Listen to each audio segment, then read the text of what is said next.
아, 세 사람이 교통사고를 당해서 다 저승에 가게 됐습니다. 그 저승에서 염라대왕이 묻습니다. 당신이 죽어서 관 속에 있을 때에 당신들의 가족과 친지들이 당신을 애도하면서 당신에 대하여서 어떤 이야기를 하는 것을 듣기를 원하느냐 물었더니 첫 번째 사람이 저는 이런 말을 듣고 싶습니다. 이 사람은 세상에 있는 동안 아주 유능한 의사요, 가정을 잘 돌보는 아주 훌륭한 가장이었다라는 소리를 듣고 싶습니다. 둘째 사람이 저는 이 사람은 좋은 남편이고 우리 아이들의 교육을 담당하는 좋은 훌륭한 교사였다라는 소리를 듣고 싶습니다. 그랬더니 마지막 사람이 저는 이런 이야기를 듣고 싶습니다. 저 사람 움직인다. 예. 여러분, 이 새우구이 축제를 우리가 이제 앞두고 있는데, 이 새우구이 축제 기간에 여러분 어떤 이야기를 듣고 싶습니까? 또 어떤 이야기가 우리 가운데 많이 회자되기를 원합니까? 이 자리 가운데 온 전혀 하나님을 알지 못하고 복음을 깨닫지 못했던 그 영혼들이 하나님께 대하여서 반응을 하고 그들이 영적으로 움직이는 그런 일들이 우리 가운데 일어나기를 원합니다. 이를 위하여서 여러분들이 함께 협력하고 또 우리가 기도해야 될 줄로 압니다. 오늘 말씀도 우리가 새우구이를 앞두고 우리가 한번 곰곰이 진지하게 생각해 보아야 할 말씀이라 생각이 됩니다. 우리가 지난주에는 날 때부터 맹인된 사람을 예수님께서 찾아오셔서 고쳐주신 사건을 우리가 함께 나누었습니다. 그러나 이것은 단순한 기적이나 이적의 사건이 아니라는 말씀을 여러분께 드렸었죠. 이것은 하나님께서 예수님을 이 땅에 보내시사 그로 말미암아 베푸시는 구원의 사건을 설명하는 것이라 말씀을 드렸고, 그렇기 때문에 이 본문에서 날 때부터 맹인된 사람은 바로 우리들이다. 그래서 그런 우리들을 빛 대신 예수님께서 찾아오셔서 우리의 눈을 뜨게 하셨다라는 말씀들을 여러분과 함께 나누었습니다. 자, 그렇다면 이제 여러분들이 정말 예수 그리스도를 만나고 눈을 뜨신 자라면 이제 우리가 한 가지 더 생각해야 할 것은 이 본문 속에서 우리가 이제는 제자들의 입장에서 우리들을 한번 살펴보아야 할 것입니다. 그래서 우리가 오늘 이 본문 속에서 생각해 보아야 할 중요한 구절은 9장 4절입니다. 지난주에 말씀을 나누면서도 4절은 우리가 거의 다루지 않았습니다. 그러나 이 4절을 여러분 유심히 살펴보시면 특별히 그 인칭의 변화를 여러분 보시길 원합니다. 여기 보면 나를 보내신 이의 일을 우리가 하여야 하리라. 나를 보내신 이의 일을 우리가 하여야 하리라. 예수님 자신, 나에 대한 1인칭으로 시작했다가 2인칭 복수로 우리라는 말로 이야기하고 있습니다. 예수님께서 그 보내신 자의 일을 하면서 이제 혼자 하시는 것이 아니라 우리 그 제자들 그것도 하여야 하리라. We must 이렇게 표현하고 있는 거죠. 우리가 이 요한복음을 쭉 보았습니다만 여러 차례 예수님께서 나를 보내신 이가 있고 나는 그 보내신 이의 일을 위하여 이 땅에 왔다라는 말씀을 예수님께서 여러 차례 하십니다. 우리 요한복음 4장 4절 한번 잠깐 보시죠.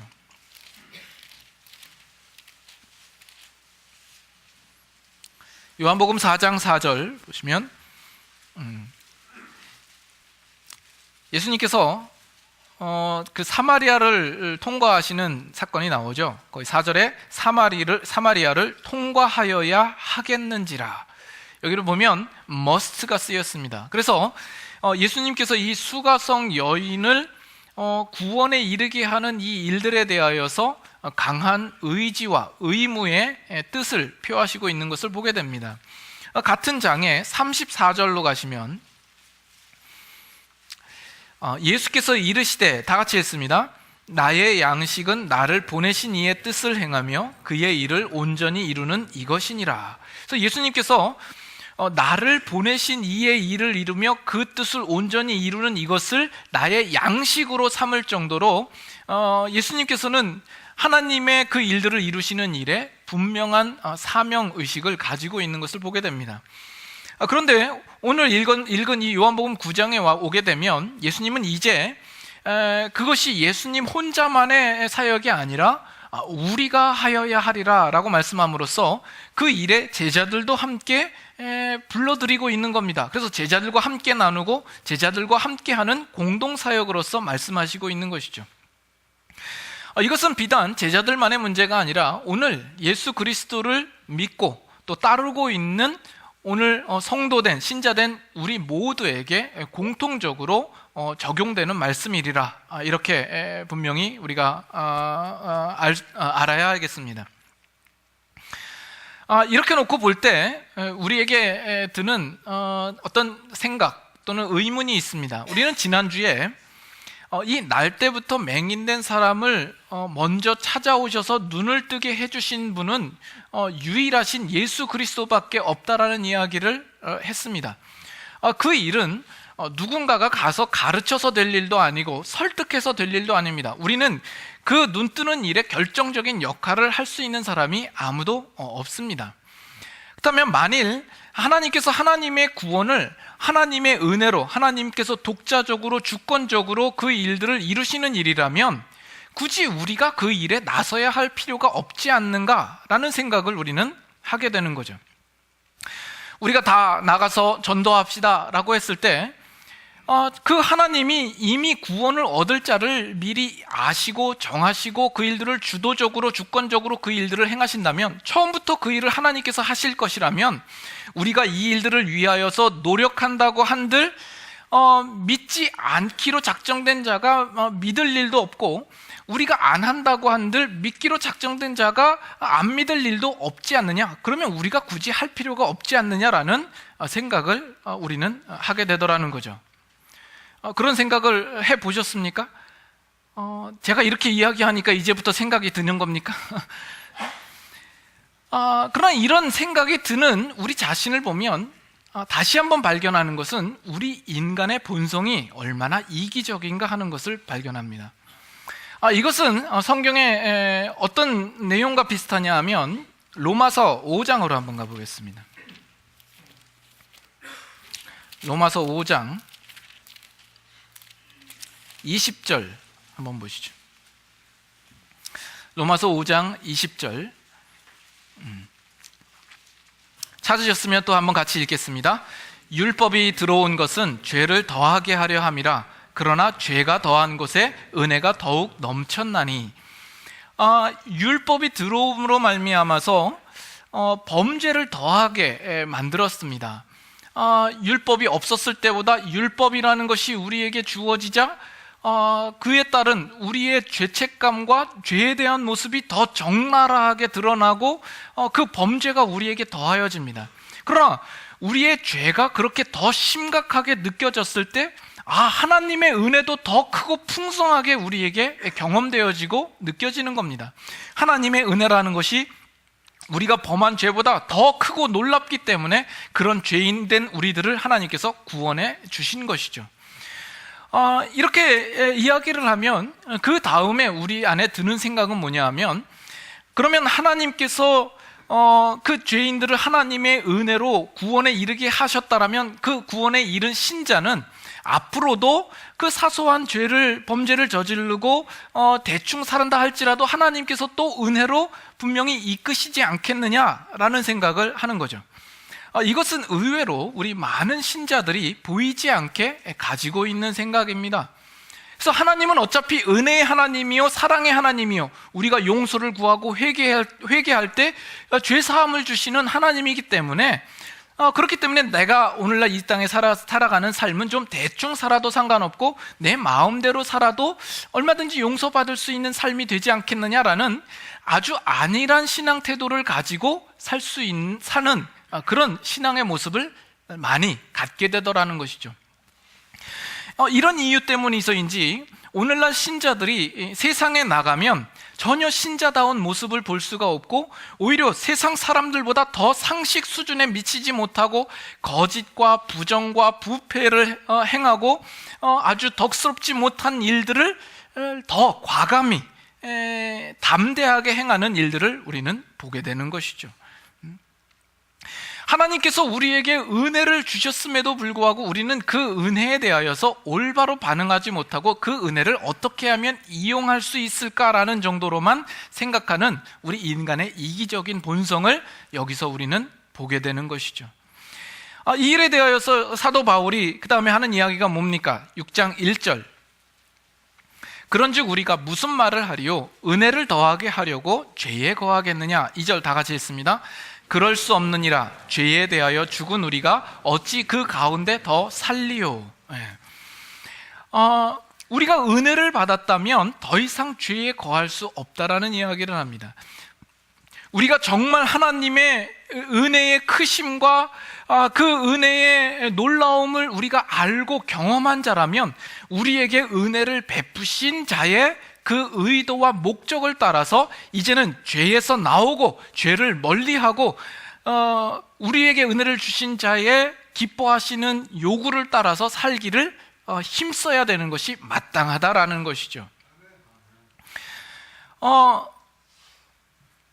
만일 우리가, 여러분들이 정말 하나님의 구원하심을 입고 하나님의 사랑을 알고 하나님의 은혜를 입었다면 우리가 이 일들을 해야 되나 말아야 되나 그런 책임이나 의무를 따지기 전에 그가 요구하신 일들에 대하여서 우리는 언제나 감사로 기쁨으로 순종하고 반응하는 모습이어야 그것이 마땅한 겁니다.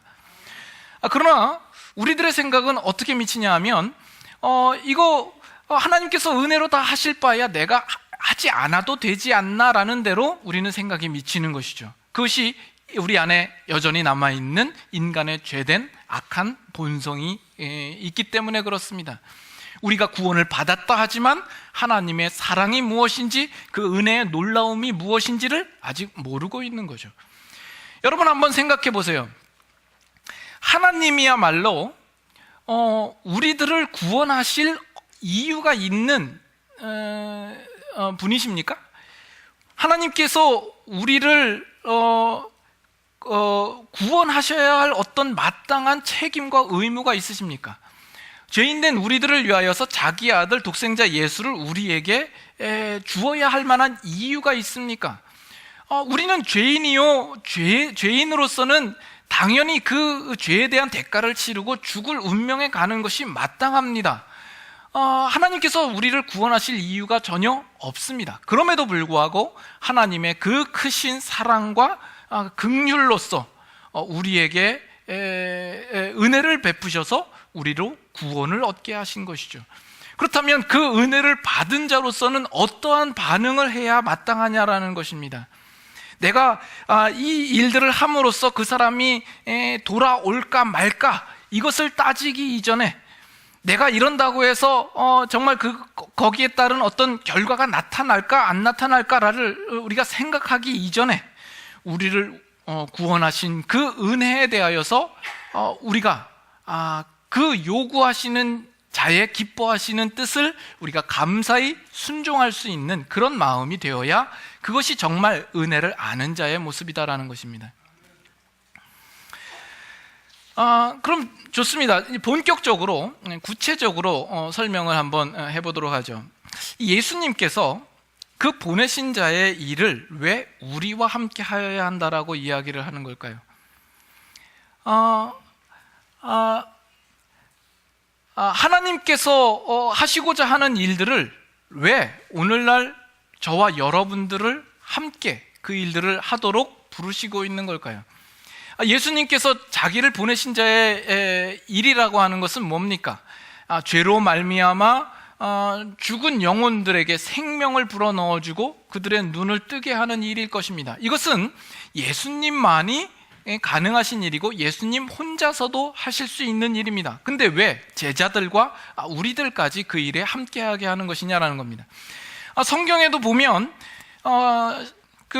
구약 성경에도 보면 하나님께서 하나님께서 이루시고자 하는 그 구원 사역에 있어서 하나님 혼자서 직접 하셔도 가능할 만한 일입니다. 하나님은 전능하시고 능력이 있으신 하나님이시요 얼마든지 가능할 겁니다. 하나님이 혼자서 행하시면 그 일은 더 신속히 이루어질 것이고 더 완벽하게 이루실 수 있습니다.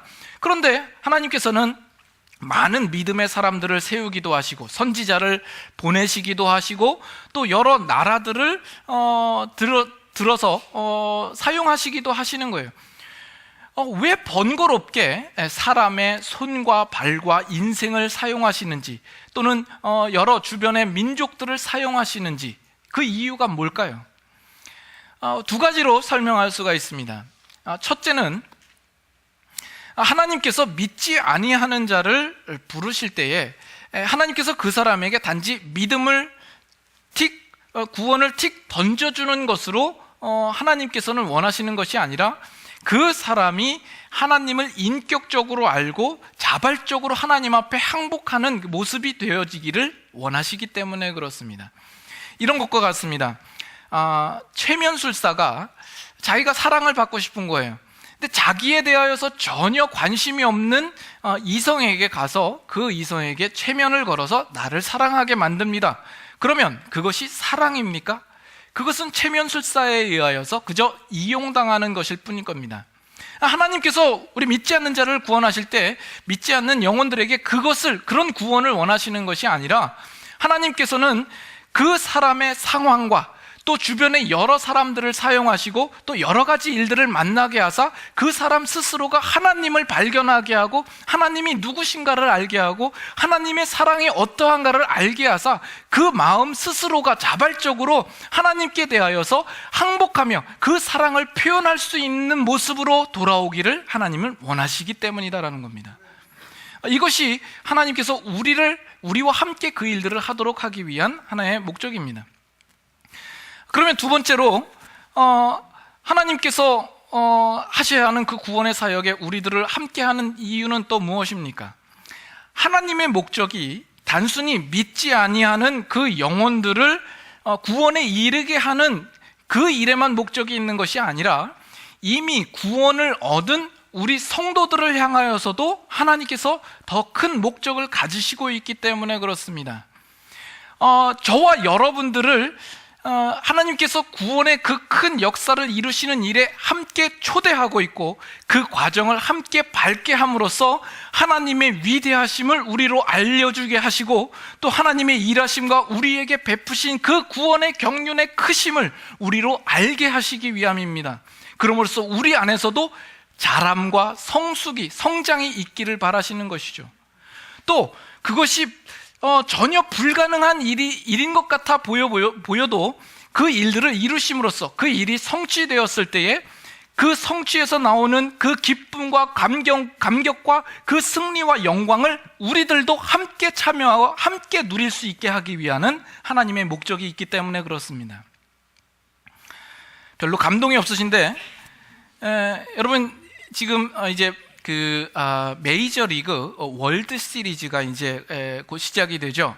이번 주부터 시작이 되는 걸로 알고 있습니다. 샌프란시스코와 캔자스시티가 월드 시리즈에서 이제 맞붙게 되었습니다. 이것은 야구인이라면 아주 꿈의 무대입니다. 누구나 다 가고 싶은 거죠. 야구의 그 팀의 최강자를 가리는 것입니다. 우리 시카고에 있는 시카고 컵스는 지난 100년이 넘도록 그 우승을 차지하지 못했죠. 이거는 염소의 저주 때문이다 뭐 이렇게들 이야기를 합니다만 어쨌든 그렇습니다. 그거는 너무나도 중요한 경기입니다. 그러면 그 선수로 나가는 선수들은 아무나 내보내지 않죠. 그런데 마치 하나님께서 이 구원의 놀라운 역사에 우리를 초대하시는 것은 우리로 하여금 그 월드 시리즈 경기에 우리를 불러다가 타석에도 세우시고 또 투수의 자리에도 우리를 세우시는 거예요. 여러분 상상해 보세요. TV에서 월드 시리즈를 보는데 제가 투수의 자리에 딱 서가지고 볼을 던질 채비를 하고 있는 것을 보면 여러분 어떤 생각이 드십니까? 웃기지 않습니까? 별로 안 웃기신가 본데 저는 좀 이렇게 태가 날지 모르겠습니다. 우리 일부 때는 장로님 한 분을 제가 거론을 했는데 우리 가령 우리 양종호 집사님이나 우리 이인철 집사님이 투수에 서고 일루수에 서서 그 경기를 한다. 이 일로 크게 기분 나빠하시지 마시기 바랍니다. 우리 교회 안수 집사님으로 세우신 것이 이때를 위함이 아닌지 누가 알겠습니까? 우리가 말할 필요도 없죠. 여러분 옆에 있는 사람 한번 쳐다보시죠. 한번 쳐다보세요. 여러분과 눈 마주친 그 사람이 이 월드시리즈 무대에 서 있다고 생각을 해보십시오. 어떤 마음이 듭니까? 자신이 서 있을 때는 생각지 못하고 왜 그러는 겁니까? 하나님께서 왜 그러시는 걸까요? 우리가 그 자리에 서면 이거는 지는 경기입니다. 그 경기는 망하는 겁니다. 우리는 그 일에 도움이 될 수가 없는 거죠. 우리는 우리 자신도 압니다. 우리가 아무것도 할 수 없다라는 것을 압니다. 그런데 하나님께서는 그런 우리들을 불러서 그 자리에 세우시고 결국 그 경기를 승리로 이끄시는 겁니다. 그 승리가 되었을 때 우리는 하나님의 위대하심이 얼마나 큰가를 우리는 다시 한번 발견하게 되고, 하나님은 우리를 향하여서 그래 너 때문이다, 네가 잘했기 때문에 이 승리를 가지게 된 것이다 라고 말씀하심으로써 우리는 그 승리에 대하여서 기쁨과 감격과 영광을 더 크게 경험하게 되는 것입니다. 하나님께서 믿지 않느냐 하는 자들을 부르시고 그들로 생명을 얻게 하고 그들로 눈을 뜨게 하십니다. 그 일에 하나님께서 저와 여러분들을 부르시는 것이죠. 우리가 함께 하자. 우리가 함께 해야 된다. 이것은 우리로 하여금 기쁨과 영광과 그 승리의 자리로 우리를 초대하시고 있는 겁니다. 그래서 성경에 그 하나님의 구원의 놀라운 역사를 위하여서 부르시고 그 구원에 동참케 하신 저 엘리야처럼, 저 다니엘처럼, 모세처럼, 또 그 사도들과 바울처럼 우리들을 사용하시고 있는 것이죠. 예수님께서 자신과 저와 여러분들을 우리라는 그 한 단어로 우리를 묶으셔서 그 일들을 함께 하시겠다라고 하시는 겁니다. 우리 새우구이 축제가 이제 이번 주 금요일과 또 다음 주일날 있게 됩니다. 우리가 이 일들을 왜 하느냐에 대한 그 충분한 대답이 이미 되었다라고 생각을 합니다. 여러분 마음에 여전히 빠져나갈 궁리를 하시고 있는 것은 아닙니까? 나중에 되면 또 여러분들 마음 가운데 이 새우구이 도대체 왜 하는지 모르겠다라는 생각이 또 들지 않을까 싶습니다. 오늘 CD를 가져가셔서 소장해 두셨다가 그런 마음이 들 때마다 꼭 다시 한번 틀어보시기 바랍니다. 한 가지 더 우리가 생각할 것은 우리가 이런 새우구이와 이런 전도에 대한 이야기를 할 때마다 여러분의 마음에 언제나 빠지지 않고 드는 생각이 있습니다. 내가 과연 복음을 전할 수 있을까라는 생각을 하는 거죠. 나는 누가 보아도 아직 신자답지 못하고 엉터리로 삶을 살고 있는데 내가 자칫 복음을 전했다가 이것이 오히려 하나님께 영광을 가리우는 일들이 되지는 않을까? 좀 더 시간을 두고 내가 좀 성숙해지고 내가 온전해진 다음에 복음을 전해야 되지 않겠는가? 나는 말할 줄도 모르고 말주변도 없고 아는 지식도 많이 없고 아직은 시기상조다 라는 생각을 여러분들 하시지는 않습니까? 이런 생각을 하는 것은 우리가 아직 복음을 모르거나 아니면 복음에 대하여서 잘못 이해하고 있기 때문에 그렇습니다. 복음은 그 자체로 능력입니다. 우리가 복음을 선포하고 복음을 증거함으로써 결국 그 복음이 그 사람의 마음에 파고들며 그 사람에게 생명을 주고 그 사람을 하나님께로 인도하게 만드는 것입니다. 그러면 그 일에 대하여서 내가 얼마만큼 잘 전했냐, 내가 얼마만큼 신자답게 살았느냐 하는 문제는 사실은 문제가 되지 않는 것이죠. 물론 우리가 복음을 전할 때에 그 사람이 복음을 듣기 전에 먼저 마음을 닫게 만들지 않도록 우리의 말에서나 행위에서나 인격에서나 우리의 평소의 삶을 우리는 조심하게 할 필요가 있고 노력을 해야 할 것입니다. 그러나 여러분들이 내가 온전해진 다음에 신자답게 산 다음에 복음을 전한다라고 생각을 한다면 그 일이 언제쯤 가능할 거라고 생각합니까? 평생이 돼도 그날이 오지 않을 것입니다. 하나님께서 생명을 살리시고 그 소경된 자의 눈을 뜨게 하시는 그 일들이 우리의 노력으로 말미암지 않고 복음의 능력으로 된다라는 것을 여러분들이 분명히 인식할 때 우리는 그 복음을 신뢰하고 복음을 의지해야 되는 것입니다. 오히려 우리가 보잘것없고 연약하고 말할 줄 모르고 착하지도 않고 그런 모습일 때 오히려 더 복음이 복음되는 것입니다. 당신은 왜 이렇게 신자답지도 않은 모습을 하면서 복음을 전합니까?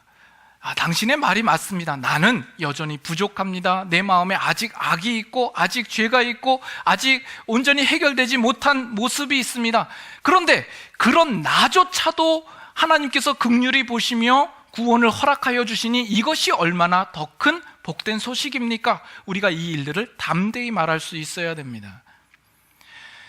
성경에 나오는 모세도 그렇고 사도 바울도 그렇고 그들은 다 하나님의 복음을 위한 일꾼으로서 쓰임받기에 자격이 없는 사람들입니다. 그러나 그 사람들을 통하여서 하나님께서 구원을 이루심으로써 하나님의 위대하심과 하나님의 능력과 복음의 능력을 더 크게 드러나게 하시는 것이죠. 고린도 전서 2장 한번 보겠습니다. 고린도 전서 2장 1절부터 5절 말씀까지, 신약성경 264페이지, 우리가 항상 보는 말씀이죠. 고린도전서 2장 1절부터 5절까지 한번 교독합니다. 형제들아, 내가 너희에게 나아가 하나님의 증거를 전할 때에 말과 지혜의 아름다운 것으로 아니하였나니 내가 너희 중에서 예수 그리스도와 그가 십자가에 못 박히신 것 외에는 아무것도 알지 아니하기로 작정하였습니다. 내가 너희 가운데 거할 때에 약하고 두려워하며 심히 떨었노라. 내 말이 내 전도임이 설득력 있는 지혜의 말로 하지 아니하고 다만 성령의 나타나심과 능력으로 하여, 다 같이 읽습니다. 너희 믿음이 사람의 지혜에 있지 아니하고 다만 하나님의 능력에 있게 하려 하였노라. 여기 보면 사도 바울이 그들에게 전하는 것이 단지 예수 그리스도와 그가 십자가에 못 박히신 것만 전하기로 작정하였다라고 이야기를 합니다. 그리고 나서 사도 바울이 내가 약하고 두려워하며 심히 떨었다라는 이야기를 해요. 왜 그랬을까요? 뭐 때문에 두려웠고 뭐 때문에 떨었다는 이야기입니까? 사도 바울이 복음을 전하여서 그들이 믿음을 갖게 됐는데 그 믿음을 가진 자들이 자칫 스스로 생각하기를 이 믿음이 사도 바울이 아주 지혜롭게 말씀을 전했기 때문에 내가 이 믿음을 얻었다라고 착각하게 될까봐 그것이 두렵다라는 것이에요. 그래서 사도 바울은 말과 지혜의 아름다운 것으로 하지 않기로 작정한 것입니다. 말과 지혜의 아름다운 것으로 되는 것이 아니라 그것은 어디까지나 성령의 나타남과 능력으로 되는 것이기 때문에 그렇습니다.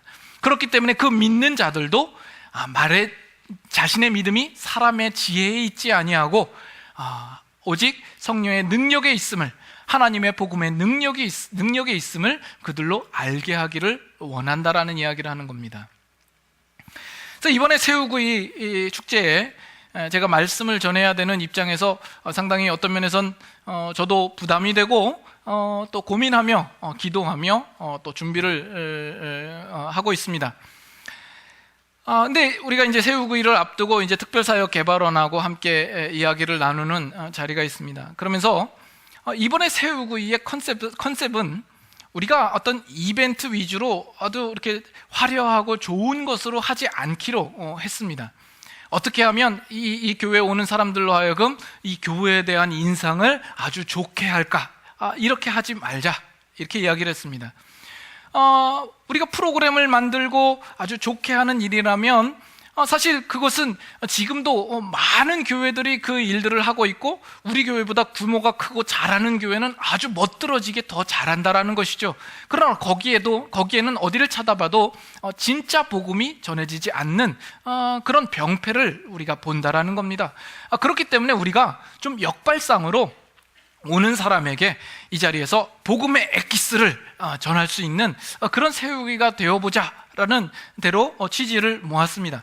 그러려면 새로운 사람에게 죄와 십자가와 하나님의 심판에 대하여서 이야기하지 않을 수가 없게 되는 거죠. 그 이야기를 듣고 저도 좋다라고 말씀을 했습니다. 어떤 면에서는 그런 말씀을 이 강단에서 전해야 되는 저희 입장도 쉽지 않을 겁니다. 그런데 한두 가지만 포기하면 얼마든지 가능하리라 생각합니다. 제 마음속에서 이 교회에 찾아오는 그런 새로 오는 사람들에게 어떻게 하면 그 사람을 이 교회에 발을 붙잡아 놓고 우리 교회에 들어오게 할까라는 그 욕심을 버리면 됩니다. 어떻게 하면 이 교회를 더 많은 사람으로 북적이게 할까라는 그 욕심을 좀 내려놓으면 되는 거죠. 또는 어떻게 하면 그 사람에게 이 설교자의 좋은 인상을 남길까 하는 마음도 놓으면 됩니다. 원래도 좋지 않은 인상이긴 하지만 그런 거죠. 그래서 이 자리에 오는 사람들에게 다른 것으로 어필하는 것이 아니라 복음 자체가 그 일을 할 수 있도록 우리는 복음을 신뢰하고 복음을 의지하는 모습으로 이 새우구이를 준비하자라는 이야기를 했습니다. 그러면 여러분들은 어찌하든지 여러분 주위에 아직 복음을 듣지 아니하고 알지 못하는 자들을 데려와서 이 자리에 앉히는 것이 여러분들의 중요한 역할이 됩니다. 그것만으로도 복음 증거에, 전도에 큰 역할을 하는 것입니다. 그 일을 위해서 여러분들이 뭘 못하겠습니까? 내가 밥 한번 살게, 같이 가자. 또는 내가 술 한번 살게, 가자. 여러분들 술 사고 여러분 안 마시면 되잖아요. 술 마시는 것보다 구원이 더 중요한 일이기 때문에 얼마든지 여러분들이 그렇게 할 수 있습니다. 또는 내가 이번에 골프 게임비 한번 낼 테니까 한번 같이 가자. 그래서 여러분들은 이 자리에 데리고 와서 앉히는 겁니다. 그리고 그 영혼들을 위하여서 아는 여러분들은 그들을 위하여서 계속 기도하는 겁니다. 그리고 우리는 이 자리에서 복음으로 쇼부를 보는 겁니다. 쇼부가 뭔지 아시나 모르겠네. 그렇게 오늘 이번 새우구이 가운데 정말 하나님의 그 복음의 능력이 이 가운데 역사하고 우리 가운데 진행되는 일들을 우리가 다 경험하기를 소망합니다. 우리 본문 속에서 우리가 더 생각해야 될 것은 그 4절에 보면 때가 아직 낮임에 밤이 오리니 그때는 아무도 일할 수 없다라는 내용이 나옵니다. 이 이야기는 무슨 뜻이에요? 예수님께서 지금 제자들과 함께 그 공생의 길을 걷고 있습니다. 그러나 얼마 못 가서 이제 예수님께서는 그 제자들과 분리되어서 사람들에게 잡혀 십자가의 고난을 당하실 날이 곧 올 것이다 라는 의미가 듭니다. 또는 예수님께서 이제 이 땅에서의 모든 사역을 마치시고 승천하시게 될 그 날이 곧 올 것이다 라는 것이죠. 그래서 밤이 올 것이다, 그날에 대한 긴박성과 촉박함을 이야기를 합니다. 그러나 우리가 좀 더 넓게 적용을 한다면 우리 예수 그리스도를 믿는 모든 사람들의 인생에는 누구나 다 밤이 오기 마련입니다. 우리는 하고자 해도 하지 못할 때가 우리에게 올 것이다라는 것이죠. 우리가 할 수 있을 때, 우리에게 생명이 있고 우리에게 육체가 있고 거동할 수 있는 사지가 멀쩡하게 있다면 우리의 가진 것으로, 우리의 돈으로, 우리의 물질로, 우리의 시간으로 우리가 드릴 수 있는 그 무엇으로 하나님 앞에 헌신하며 충성하며 우리의 해야 할 일들을 주님과 함께 해야 할 것이다라는 것입니다. 여러분들에게 질문을 하나 드릴 테니까 여러분 스스로 한번 답해 보시기 바랍니다. 여러분의 인생에서 가장 시간이 많았을 때는 언제라고 생각합니까? 또는 앞으로라도 가장 시간이 많을 때는 언제라고 생각하십니까? 아마도 많은 분들이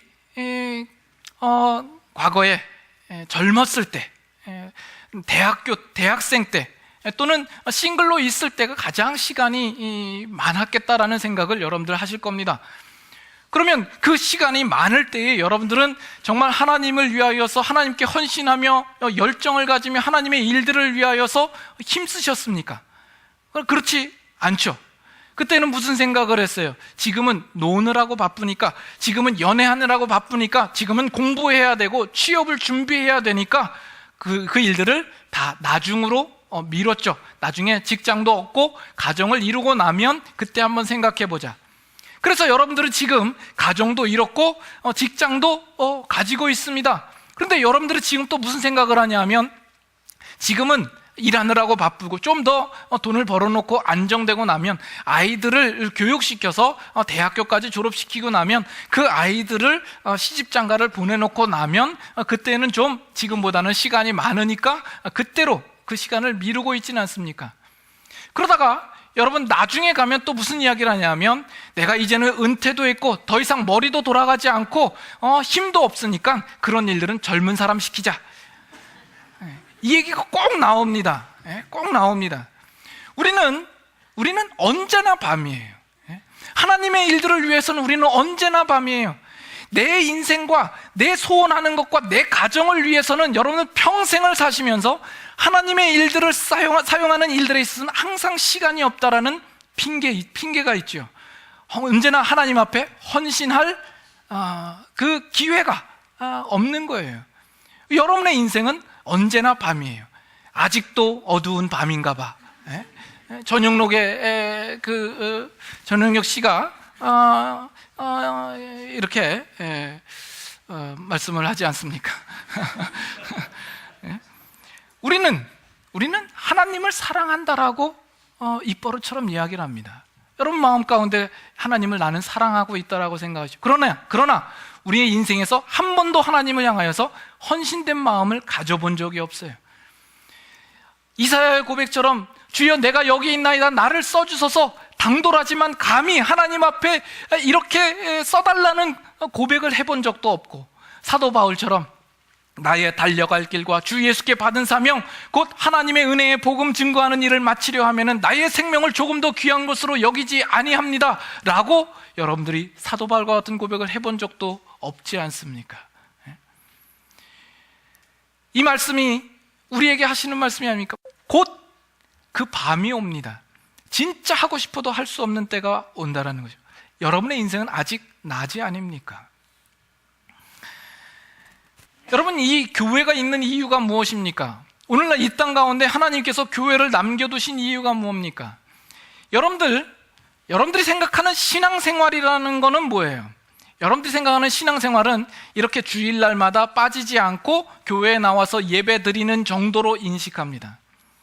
아니면 여러분 내면적으로 내가 하나님을 향하여서 진실한 마음을 가지고 진실되게 믿어드리는 것 정도로 신앙생활을 인식합니다. 언제나 혼자서도 잘해요 라는 신앙을 가지고 있습니다. 그러나 예수님께서 승천하신 후에 그 제자들로 하여금 그 교회를 이루도록 예수님께서 의도하셨어요.